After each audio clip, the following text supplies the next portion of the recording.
Yeah, well, my challenge is for you to supply or to justify why our experience is rational and intelligible, why the universe is unchanging, how we're conscious, without resorting to speculation. Because on Christianity, I can justify that objectively. I can make sense out of rationality and reason, and you can't. Your worldview, your philosophy destroys reason. And here you are employing reason against me, which is self-contradictory, which is what happens when you deny Christianity. You're involved in self-contradiction. This here, I'm gonna go inside. Ugh. Oh man, Johnny.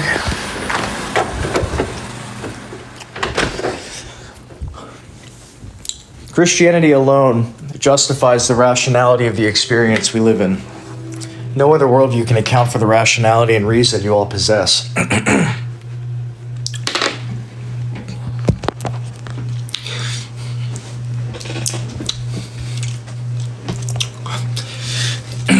Well, you could say it's claims, but the proof is deny what I'm saying and see the consequences.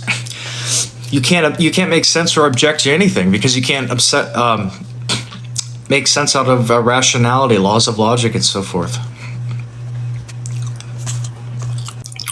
Fine, I'll have a guest on. It wasn't really guests, but I'm just really tired. What time is it? Okay, that's not too bad. What's up, bro? Hey, I was wondering what's the argument that like atheists can't justify all those things that you listed, or atheists can't account for all those things that you listed? Well, it's simply just standing on the atheistic worldview and nations. You have no objective reference point at the end of the day by which you can justify anything. At the end of the day, you can't justify the very consciousness you possess ultimately, and therefore knowledge and truth, logic, and so forth. Well, wait, what do you mean justify consciousness? I mean, I guess we can just start with one of those, because, I mean, consciousness is like a noun. I don't think it makes sense to ask someone to justify consciousness. Maybe you mean to, like, justify, like, the fact that we're conscious, or that, something like that. Like, justify, the proposition we're conscious agents. Is that what you mean? Yeah, when I say justify, I mean, I really probably shouldn't use that term if I'm talking to ordinary people. By justify, I basically mean explain, give an account for, like, how do you make sense out of ABC, etc. Like an ontological account, or metaphysical account. Okay, I got you. And then what was the argument for why atheists can't give a metaphysical account of consciousness? Because at the end of the day, there's no objective standard that you can appeal to, or justification, a textbook, a scientist, philosopher, whatever, by which you can justify any of your beliefs, because as far as we know, there is no God. So we can only appeal to man, but man is fallible and subjective, and so ultimately there are no objective justifications or explanations for consciousness, uniformity, and so forth. It's a disparate climate between philosophers and scientists. It just sounds like, I mean, maybe I'm not understanding you, but it sounds like the argument's something like this. If there's an account of consciousness, it's either in terms of God or it's in terms of man. It's not the case that the account of consciousness is in terms of man. Therefore, the account of consciousness is in terms of God. Is that supposed to be the argument, or am I misunderstanding you? No, that argument would be a non sequitur. Obviously, it's like, atheism's wrong. It's like, no, that doesn't. I mean, that wouldn't be a non sequitur. That's a valid syllogism, but. Well, it could be valid. I don't think it's sound, though. Just like you have a million different viewpoints, right? Like Muslims, Buddhists, and so forth. And so it's like, just because I can refute an atheist doesn't mean Christianity is automatically true, right? Because I have to go through other worldviews. So now the argument's not, hey, I'm refuting you, therefore I'm right. That just doesn't make sense. Okay, then maybe I'm not understanding what the argument is. Yeah, I mean, in simple terms, it's just giving an explanation for this rationality of the universe and the knowledge we possess, the uniformity and so forth for science and all that sort of stuff. What gives an account or explanation for why we're uniform, why we're rational and conscious and so forth? Which one do that? I'm trying to just stick on one thing to not sort of get sidetracked onto like a million things. So like a metaphysical account of why we're conscious, like if you were to even informally put it, like what the argument is that not that just Christianity is like sufficient to explain it, but that it's necessary to explain it. Darth, I got that message. I have not yet. I don't think I have that book. I sorry I didn't respond. Yeah, so truth can't be contradictory, right? There's one truth. It's not, God can't exist and then not exist at the same time. There's only one objective reality that we live in. And so if Christianity, or broadly, if a worldview can justify consciousness, we're going to stick with consciousness, but broadly everything, then by definition, it's true, because you can't have any competing worldviews that clash together. This truth can't contradict itself. Well, wait, I mean, you can have two worldviews that are contradictory, but both of them are can like give some, coherent account of consciousness or something. Like, it's true that atheism and theism can't both be true, but I don't see how you're getting from there to if theism can account for consciousness, then atheism cannot account for consciousness. Yeah, it boils down to justification. The Christian position is we have this revelation, this book that's around the world. It's not just some philosophizing and saying, which one makes sense? We have this revelation from God by which we can justify consciousness. We're just going to stick with consciousness and so forth. And so if that is true, then obviously it can't be any other true realities. I'm arguing existentially, basically. I'm not just relegating it to a conceptual basis, if that makes sense. Yeah, no, but I'm granting that part. Like, you can even suppose that I agree with you, right? Like, let's just suppose that I just also hold your view, and I think the Christian worldview is true and it accounts for consciousness. How are you getting from there to other worldviews can't account for consciousness? Not just that they're false, because here I'm just going to agree with you, they're false. But how are you getting to they can't give an account for consciousness? Well, when I argue for Christianity holistically, I'm arguing for the existence of God as well, and that's an exclusive claim or truth.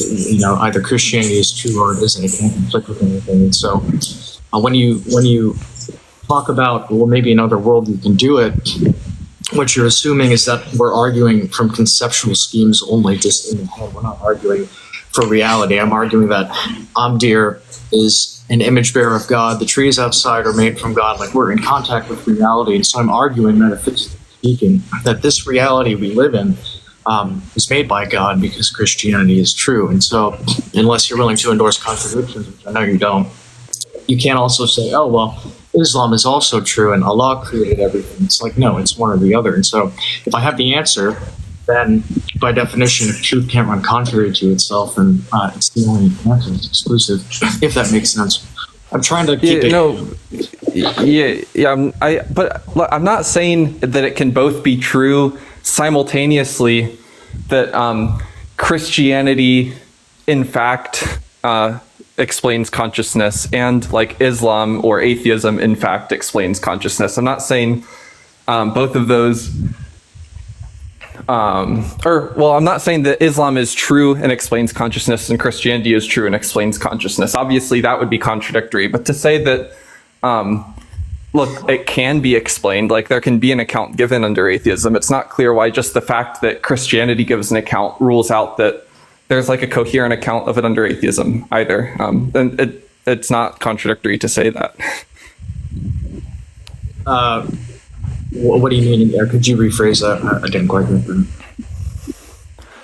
that. Yeah, so like you might, so all that I'm saying is you can grant, okay, Christianity is true, atheism is false. No inconsistency so far.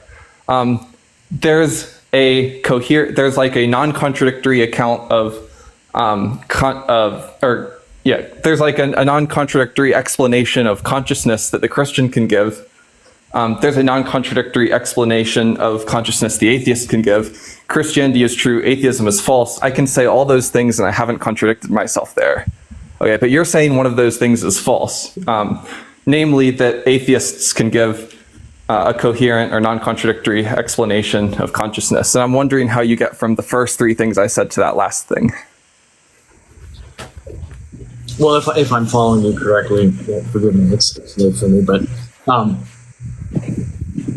if you're an atheist and you had a coherent, non-contradictory system by which you could justify consciousness, A, B, C, D, and so forth, it goes back to the original consideration I was talking about, which Because if you stand on an atheistic worldview, ultimately it reduces to subjectivism and skepticism. So you could have something coherent in here, but you have no assurance of what's externally true outside of you, so to speak. So sure, you have coherence. I'll totally grant that. But at the end of the day, you can, objectively speaking, justify the intelligibility of the noumenal, as Kant would say, this reality holistically, because we have no tether as far as we're concerned to the external world. So at that point, I can just ignore you, not you, in general, because. Okay. Well, I thought so. When you say like under atheism everything's subjective, we wouldn't know if we're right. It sounds like you're kind of talking about epistemology there. When what I thought was in question was whether there's a metaphysical explanation of consciousness. Are you just saying, sure, atheists can give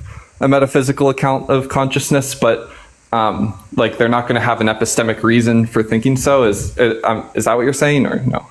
No, I'm saying as an atheist, you could give an internally coherent system by which you could explain consciousness in theoretical terms. But metaphysically speaking, you have no tether to confirming or knowing for sure what's externally or objectively true. So as far as atheists are concerned, they have coherence in here, but it's confined to in here because there's no objective principle we are tethered to and so forth. So if it's confined to the subjective mind, out of over 8 billion minds, then I can just tell that atheist, you have no objective justification, subjective for sure, but I can just ignore you because we're talking about objective consideration. Wait, okay, hold on. So when you say they have no way of knowing for sure, it sounds like you're talking about epistemology there. It sounds like you're saying they don't have good grounds or good reason for holding the belief that consciousness is explained or something, but you're not saying they can't have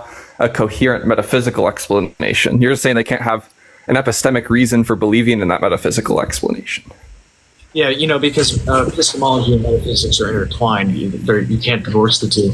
So when we talk about like the epistemic considerations, it's obviously going to be tethered to the metaphysical considerations as well, and ontological, which is consciousness is ontology. So yeah, we're talking about like a coherentist theory of truth where everything's coherently justified in here. But metaphysically, as I've been saying, it doesn't really amount to anything if that epistemology can't be tethered metaphysically to the external.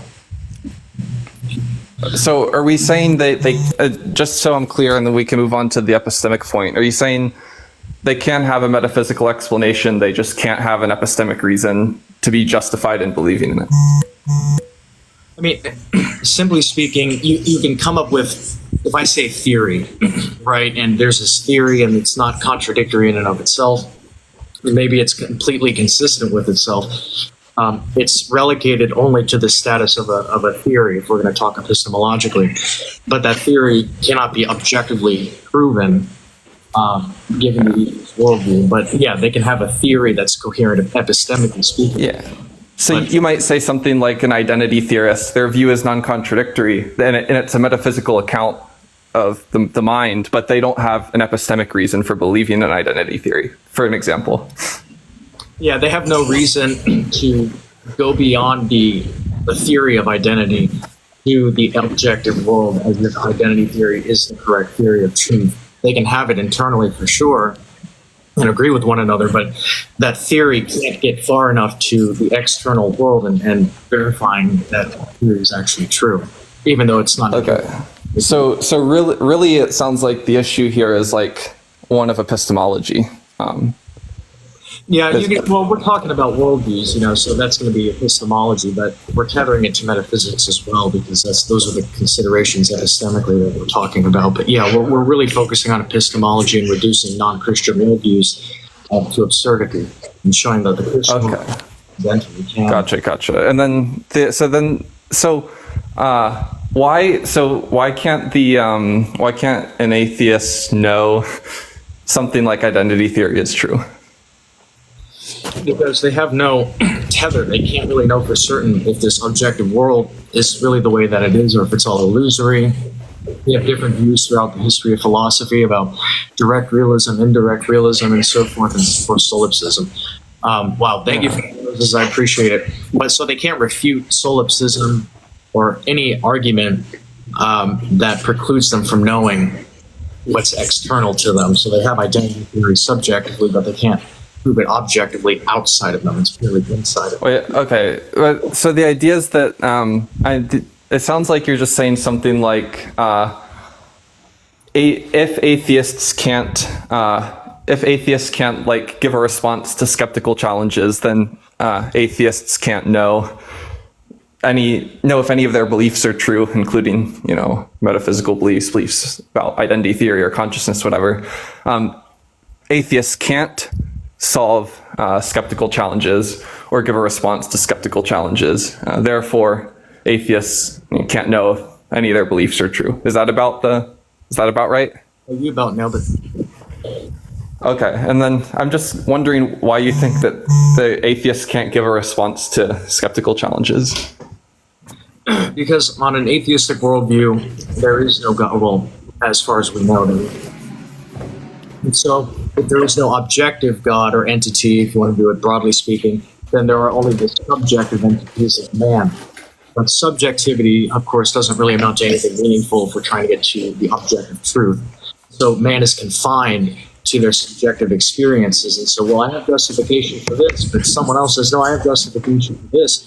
But they're both subjective individuals who are fallible and not omniscient. And so at the end of the day, they can't ultimately prove which system, identity theory or behaviorism or whatever, they can't ultimately objectively prove which one's true because we're just confined to the minds of men subjectively, if that makes sense. And I'm not sure that I'm understanding that. It just sounds like you're saying that the atheists can't give a response to skeptical challenges because God doesn't exist. But I don't think I'm understanding you correctly, because that would be weird. Yeah, you have God as an objective being, right? He's the very source of truth itself. He can't be wrong, he's perfect. But then you have man, who's a subjective being, who's not the source of truth. He's imperfect, he's temporal. If that's the final standard that we have, because there's no God as far as we know, then man is the ultimate standard for what is and isn't rational. But the mind of man is subjective, which doesn't amount to objectivity, and it can never get to objectivity because inherently we're not objective creatures, so we're stuck in that subjectivity, which is skepticism.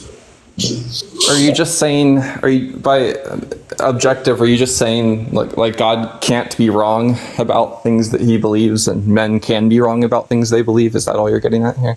Yeah, basically objective meaning, X is true regardless of any human impingement on it. Like the earth is round, regardless of whether or not you believe it's round or you believe it's flat. Like it's objectively true that the earth is round. Sorry, flat earthers. But God, the Christian God, is the source of all truth and the source of all knowledge, and he's perfect. So he can't be wrong because he's the very perfect source, but we can be wrong because we're derivative and fallible. Okay. So it sounds like the argument's going to be something like this. If atheism is true, then human beings or subjective beings are all that exist. Human beings or subjective beings can be wrong about things. If the only belief forming agents that exist can be wrong about things, then atheism doesn't have a response to skeptical challenges. Therefore, atheism doesn't have a response to skeptical challenges. It sounds like the argument would proceed along those lines. But my concern there is that I don't really see why I would be worried about the fact that humans can be wrong. I think that humans can be wrong about all their beliefs and still give responses to skeptical challenges. Yeah, well, that's precisely the point. Is they can give responses to skeptical challenges, but right before that, you said they could be wrong. So we could be wrong about everything we know, which is, of course, an irrational position to hold to. So it's basically what you. I don't. Just one thing. I think you could be wrong about your beliefs. I don't think you could be wrong about what you know. But that's just a minor point. Just because knowledge is stipulated as true belief. But okay, so. Yeah, so then it might hinge on this then. You think that atheists can't have knowledge because they don't have a way. In order for them to have knowledge, they need to be certain that their beliefs are true, right? And atheists don't have a way to be certain that their beliefs are true. And say, what was that? I'd go beyond that and say, yeah, you could argue does knowledge require certainty or does it not, but we can just circle all the way back to where we started. Knowledge presupposes that you're conscious, right? So instead of arguing over certainty, you could just say atheism can't give an objective account for consciousness. And then, we already established that like the atheists can give a non-contradictory account for consciousness. It's just a question of can they know that account is true or not. So what we're discussing is whether or not they can know. And it seems like your concern was that because atheists can't solve skeptical challenges, they can't actually know that any of their metaphysical theories are right. Right. That's right. You're following along. Yeah. So then that we don't want to go back to what we already covered. I want to know. It seems like the reason you're saying atheists can't give an account or give a solution to skeptical challenge is because any solution to a skeptical challenge would, if successful, would require certainty. You would have to be certain that you're not a brain in a vat or something. And that's probably where our disagreement would be. I'm not sure why we would think that you need to be certain that you're not a brain in the vat in order to have knowledge that you aren't or justified beliefs. Yeah, and that's kind of going towards externalism as opposed to internalism in terms of justification. But it's just like thinking broadly. You can't be certain about anything. That would entail I can't be certain that I exist. And the laws of logic would just it reduces to absurdity. So those are just two examples of, well, if certainty is not required for knowledge, then you have to concede, well, I don't really know if I exist. I don't really know if I'm using a language, which of course both are true. And so that in and of itself. Oh, you're just assuming infallibilism there. When you say if I'm not certain, then I don't know if I exist. I don't know if the laws of logic are true. You're just assuming infallibilism when you say that. Yeah, but assume the opposite and see what happens. And it's like, you think it's rational to question your own existence? And the answer hopefully would be no.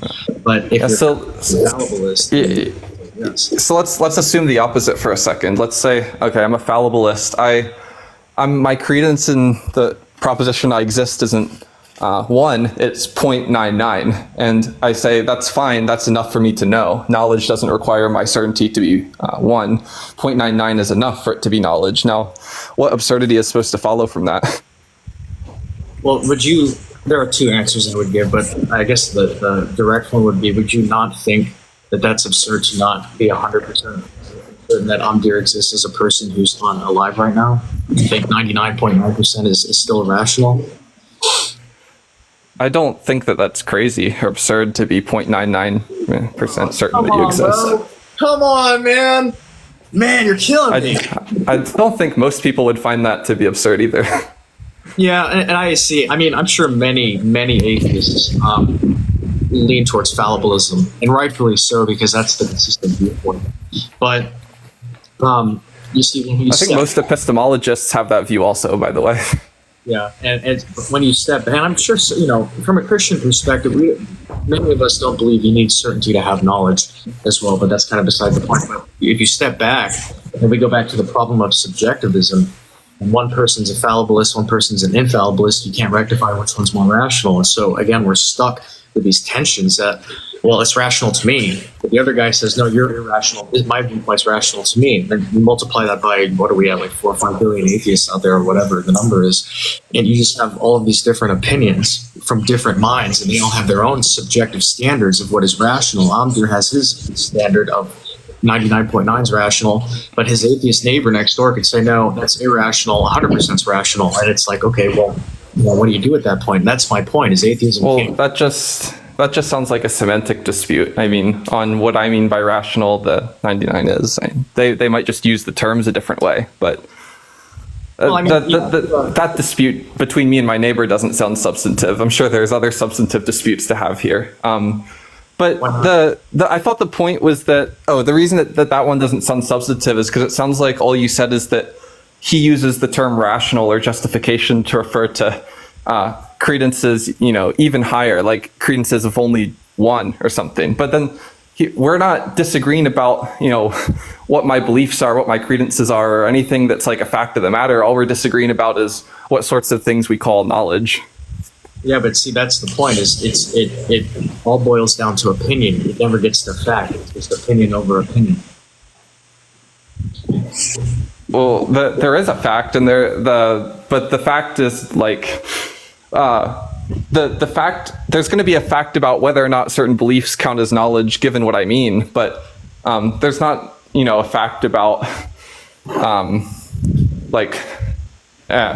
there's not a fact that me and my neighbor are disagreeing about is what the point was of that. Because my neighbor is not disagreeing that if what I mean by knowledge is credence greater than 0.99, and I believe I exist with a credence of 0.99, that would be knowledge under that view. My neighbor doesn't disagree with that. That's my point. Yeah, no, and yeah, I would agree with you. He could concede that's part of knowledge. We don't have the same standards of knowledge for the most part, but again, stepping back and looking at the picture, you have a viewpoint that's rational, but if your neighbor is an infallibilist, he's going to say you're irrational, even though you may possess knowledge to some degree. And he thinks he's rational, you think he's irrational because you're a fallibilist. So we have all these opinions, and what do? We're just juggling here, but we can never, hit the roof, so to speak, to get to truth. You may believe it's an opinion. From an opinion perspective, there is truth, there are facts, and so forth. But at the end of the day, you can't tether yourself to that. It's all your opinion, your neighbor's opinion, my opinion, and all that sort of stuff. Okay, maybe let's try going a different route. I think what you just described is another example of a semantic dispute, not a substantive dispute. But I'm fine. It's semantic only in terms of language and not substantive.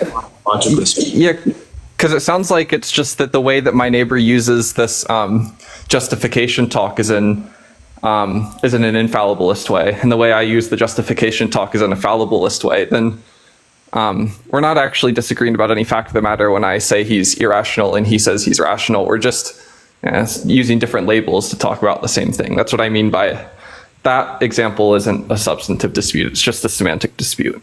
Wouldn't he disagree with you, though, if he's an infallibilist? What? Wouldn't he disagree with you, though, if he's an infallibilist and you're an infallibilist? Because the two are contrary. We might disagree if we have so the only way that I think that the dispute between fallibilists and infallibilists isn't semantic is if there's a dispute about public language. So infallibilists might say what people generally mean by justification talk is something infallibilist, and then the fallibilist might say what people generally mean by justification talk is something fallibilist, and there might be a substantive dispute there about what way people as a whole are using the terms. I think that could be a substantive dispute. Yeah, but see, and we can boil it down to a layman's level: is get away from all the philosophical jargon for people in chat or whatever. At the end of the day, to a 10-year-old, you can say Amdir has his opinion, his atheist neighbor has his opinion, but they're both fallible and confined to their subjective viewpoint. You can get away from all of that. But that's not a semantic issue. That's an ontological issue with ideas and epistemic, of course. And so just get away from all the jargon for people like that who can't follow along. And say Amdir has his opinion, objectively justified. His neighbor has an opinion that he can't justify.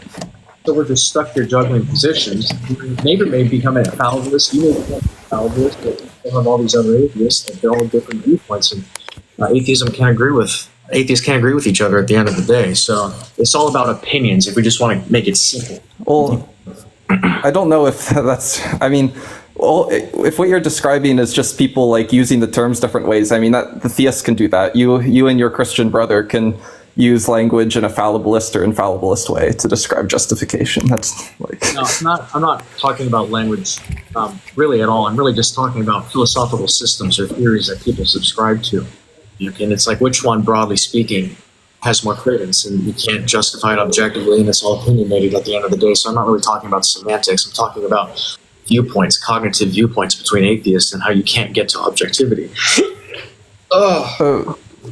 Let's back up. So atheists can't have justification. What's meant by justification there? We just keep it simple as transcendentalists and just say explanation, give an account for it. So nothing fancy philosophically, it's just broadly speaking an explanation for ABC and so forth. Oh, but that seems to be, if justification just means an explanation, then I can give a justification for thinking that consciousness exists. Okay, the justification is brain states exist and brain states are identical to mental states. Consciousness is a mental state. And then so it's an explanation, but you're saying that an explanation just is a justification. I think that that's too broad. I think that you probably don't want to say that what I just gave there is a justification. I would say it's not a meaningful justification. I would say it's a justification in the way that I'm just saying, give me an explanation for X. But the point being, your explanation or your account for it's your opinion as opposed to opinions. And so it's like, well, how much credence should we give to one man's opinion? I mean, there are schools. It's a school of philosophy, obviously, but you can't rectify that relativistic viewpoint with, a behaviorist or something that has a different view. Wait, I thought atheists can't have justification. It just sounds like you said that the atheist can have justification. That's an example of justification. Yeah, so I'm kind of equivocating. When I say, and that's kind of on me, when I'm saying atheists can have justification, I'm referring to that in the ultimate or objective sense. But as we were talking about earlier, you can have a system that's coherent, that is self-justifying in and of itself, where all the beliefs are coherent and so forth. But when I say atheism as a worldview has no justification, I'm referring to the fact that they can't get to any meaningful or objective, definitive explanation or justification. So can you help me understand the distinction between justification and meaningful, objective, distinctive justification? Well, in the you could call it local justification, in the sense that you have this system or you have this theory, and how do you justify this postulate or this hypothesis, and then you can appeal to certain beliefs that you harbor. But then that's not meaningful if it's purely subjective. It's meaningful to me, but you're 1 in 8 billion people. So, that could be a justification you could call locally speaking, and I would grant that without a shadow of a doubt. But meaningful justification, I'm referring to objective justification. You could swap meaningful with objective, and then you have local justification, which would be local issues like consciousness and so forth. But objectively, with all of reality and why it's intelligible, not just consciousness, atheism has no meaningful or objective justification, despite having systems that, of course, they adhere to that can be justified within that system. But it's local, it's coherent, or it's subjective, it's local. So at the end of the day, I'm just trying to understand what objective justification is distinct from subjective justification, what that is. So maybe what would it look like for an atheist to give an objective justification for, say, consciousness, for example? One would be, and it's kind of abstract, this goes to the logical positivists and Stroud.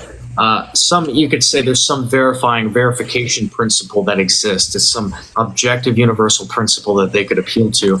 Say, okay, I'm justified with, whatever it may be. As a Christian, of course, it's going to be God. We're tethered to God. But as an atheist, you could generalize and say, well, it's a set of objective principles that we can appeal to, that we're, automatically in connection with, or whatever they may say. But something external. It has to be external by definition.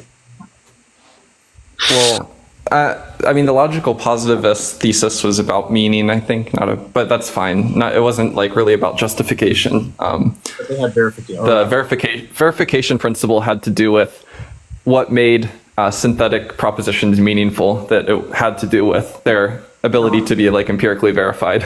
Yeah, I'm just talking generally speaking, as if there's some principle out there that justifies behaviorism. Or whatever it may be, just some sort of principle. I'm not talking about the positivist view, which was completely absurd, but some verifying principle, whatever it may be. When I say an atheist can't give an objective account, they have no objective tethered to some sort of justification external to them, because it can't be internal to them. It just sounds like you're saying atheists can't set out some conditions, some necessary conditions that need to be met in order for them to be justified. That's correct. Yeah, but okay, but it seems like there are examples of that. So one example would be the Bayesian project, right? So they're going to say that you're justified in believing some proposition if you plug it into the Bayesian formula, it raises it's more expected by your priors and your background information than the negation of that. If it meets that standard, then it's going to serve as justification. So that's a necessary condition. So you mean if you follow that, and I'm not familiar with that system, but if you follow that system to the conclusion, you're saying that the justification is objective regardless of what we think. Is that what you're referring to? Well, I'm saying that there's a clear, sufficient, necessary condition, and necessary and sufficient condition for something to be met in order for it to be justification. It's justification if you put it into this probability theorem and it turns out more probable than its alternative. That's how the Bayesians look at it. Oh, I see. It's been a long time since I've read up on that, but let's see, you use the term probability, and we're trying to get objectivity here. Probably we're at some objective necessary condition. It's like, now, are we at a necessary precondition for whatever we're talking about? And my comeback to that would be to ask, well, who came up with that theory? And it was ultimately a man. But that's precisely the problem, is man is subjective and fallible. So the theory proceeds from a subjective standard or fallible standard, which was, I don't remember how to say his last name. So even if appealing to that theory is predicated on a subjective standard that a philosopher or mathematician came up with. And so he, as a man, doesn't speak on behalf of objectivity, because none of us can speak on behalf of objectivity. So appealing to that and saying, well, this is an objective conclusion, really predicating all this on a subjective philosophy that was formed in, 20th century? 19th century? You're cutting out a little bit. Sorry, what did you get? No, so it almost, I don't want to accuse you of anything, but it feels like when I try to figure out, what is expected of me as an atheist to provide, is a way to have what you're calling this like objective justification or whatever, that I sort of like ask for, what are you looking for?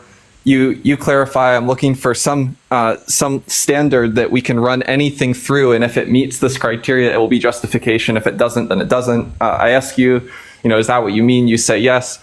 I provide that, and then it turns into like something else, like the goalpost sort of shifts. I'm not saying you're doing it on purpose, but I'm back to not understanding what is it that I need to provide as an atheist to have this like justification. Yeah, and kind of like the general theory of illustrating the opposite, right, to like get the point across. So if we assume the Christian worldview, I have this God, this entity that is inherently absolute and objective that we're in connection with. And so there are certain beliefs that I absolutely cannot be wrong about. And some of those beliefs are necessary.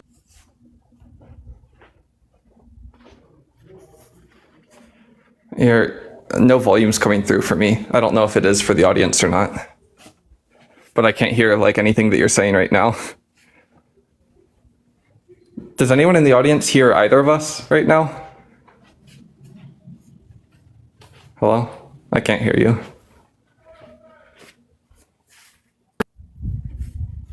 Can you hear me now? Yeah, now I can. Now I can hear you. Can you hear me? Yeah, now I can hear you. My brother was.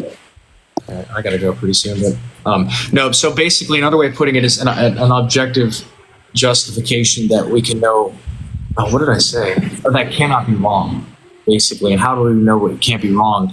On the Christian position, it's the objective God that's given us this revelation because He's perfect. He can't be wrong. But on atheism, you have like this bubble, and so if you appeal to whatever the name was, I feel stupid now. Any sort of philosophy, it's within this dome, so to speak, of man who's subjective, and so you can't know anything in which you can't be wrong. At the end of the day, you might have your opinions, like, no, I can't be wrong about this. But again, what's the problem? It's your opinions, but your is the subjective person we're talking about. So hopefully illustrating it by showing the position that there's an objective tether. You're just saying that there's some something which stands in like a justificatory relation to certain beliefs that I hold, that and that thing that justifies them, it's impossible for it to be false or something, or it's impossible for me to be wrong. Some proposition it's impossible for me to be wrong about, and that justifies some other propositions that I have. I mean, I don't see why it's an issue for atheists if they don't have that, and I also don't see why atheists can't have that. They can't just say like, look, there's certain things that are metaphysically necessary. There might be certain